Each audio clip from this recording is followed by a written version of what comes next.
Bonjour, mon nom c'est Julie Roy, je suis inhalothérapeute à Trois-Rivières depuis bientôt 20 ans, puis je suis membre du CA de l'Ordre des inhalothérapeutes du Québec.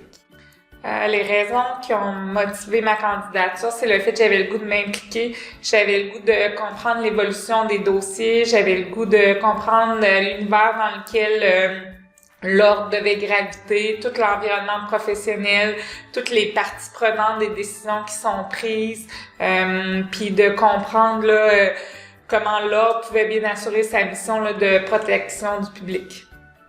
Le rôle d'un administrateur à l'ordre, dans le fond, c'est de participer à toutes les discussions qui ont un lien avec les dossiers qui sont importants pour l'ordre, que tous les dossiers peuvent avoir un impact là, sur la pratique des inhalothérapeutes. On va avoir aussi un regard sur les finances, sur la bonne gestion de l'ordre.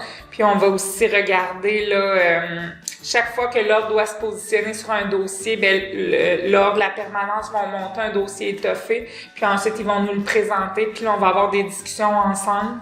Le but est d'arriver à un consensus pour la pérennité de l'ordre, puis que le bon fonctionnement là, pour les inhalothérapeutes. Il n'y a pas d'expérience nécessaire en gestion. L'important, c'est d'être un inhalothérapeute clinicien qui a à cœur les soins donnés à ses patients. C'est sûr qu'il y a des gens au sein du CA là, qui ont une expérience en gestion, puis ça l'amène à un autre regard, comme il y a des professeurs, comme il y a des gens qui viennent du domaine privé, mais tout le monde a sa place, puis tout le monde peut apporter quelque chose. La somme de travail, c'est sûr que pendant la pandémie, elle a été un peu plus élevée parce qu'on était mobilisés là, pour plusieurs décisions à prendre. Mais habituellement, là, c'est environ 4 réunions par année.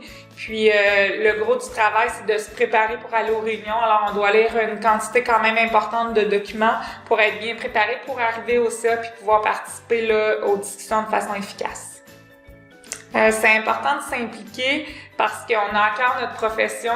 On veut que les inhalothérapeutes rayonnent dans leur milieu clinique, mais pour avoir ce rayonnement-là, il faut qu'il y ait des gens qui regardent les dossiers reliés à la profession, puis c'est le rôle du CA.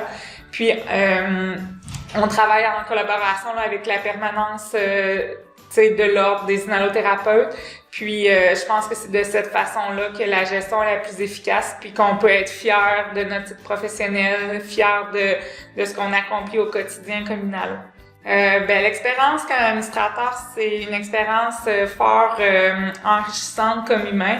On côtoie plein de gens, on a à cœur notre profession. Puis, je pense qu'on devient des meilleurs inhalothérapeutes quand on comprend là, tout le système dans lequel on gravite là, comme professionnel. Puis, je pense que on est fiers de savoir qu'on a contribué aux discussions sur l'évolution de notre profession. Les jeunes inhalothérapeutes, c'est la relève, alors ils doivent s'impliquer parce que, dans le fond, les mandats à l'ordre, il y a quand même une limite. Fait qu'il y a des gens d'expérience qui sont là depuis plusieurs années qui quittent. Puis il doit y avoir des nouveaux inhalothérapeutes avec du sang frais qui arrivent, puis qui ont une vision différente. Puis je pense que pour que ça soit le plus efficace possible, il faut qu'il y ait des gens de tous les milieux, autant les régions, les grands centres, les milieux universitaires, mais aussi de tous les secteurs d'activité, mais aussi de tous les âges.